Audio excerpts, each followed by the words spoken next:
Okay, which of the following, I always read the question stem first, according to Manhattan. Which of the following, if true, is the single factor most likely to explain, in part, the explain the three trends mentioned above for money spent, drugs patented, and profits made? So something that explains, most likely to explain the three trends. So what is the explanation for above? Is this some kind of explain the paradox or something, most likely? Something along those lines. Anyways, let's just see. Pharmaceutical companies spend more than ever on R&D. That makes sense. But the number of new drugs patented each year has dropped since 1963.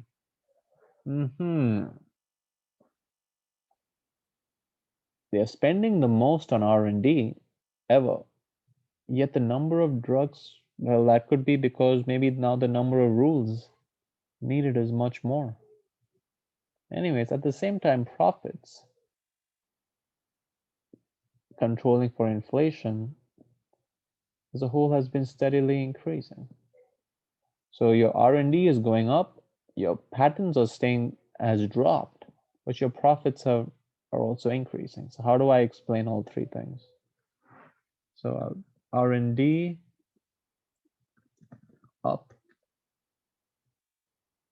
Let's write this in green or something. Number of patents down, profits up. So I'm looking for something that explains all three. If I could think of something, well, maybe now between R&D up versus the first and the second. Well, maybe it's much more harder to get a patent nowadays. And once you do get a patent, you can charge maybe more. Maybe it's a big something along those lines. So something that explains all three aspects. Okay, has become steadily more stringent. This explains between 1 and 2.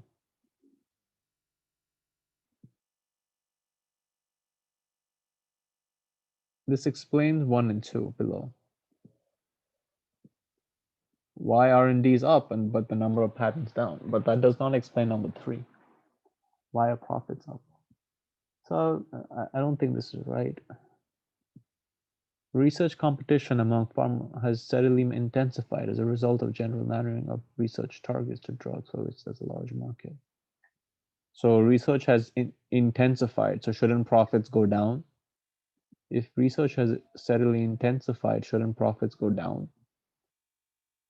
Many pharma have entered into collaborative projects with leading universities, while others have hired faculty members away from by offering very while others. So you collaborate, get the best of both. So you a pharma collaborates with a university, gets the benefits of their scientists or their engineers, whereas some just hire the engineers away. So shouldn't profits? I mean, I don't. What does that got to do with number of patents or anything? At this point, if I don't get to see anything, maybe A is the answer, even though it's 1 and 2. But I'm looking for something that does 1, 2, and 3. But let's see. The number of cases in which one company researches duplicated work done by another company has steadily grown. Uh-huh.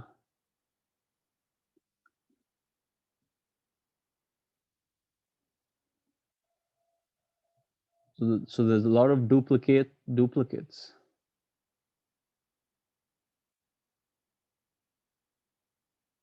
So I don't think this explains one. From whose perspective are you explaining it though? From the company that's doing all of this. Let's say the number of cases in which one company duplicated work, in which one company's researchers duplicated work done by. So I think this explains maybe 2 and 3 because I can duplicate somebody else's work, so I don't need a patent, and my profits go up because I'm not spending a lot into R&D. I think D explains 2 and 3. It doesn't explain 1 though. So I'll keep this maybe so between 1 and D, A and D, I think I'll choose A. The advertising budget of the major have grown at a higher rate than their profits have. So what the heck does this got to do with R&D or patents, anything? So this can't be right. So between A and D, I think it's A, but I could be wrong. Thank you.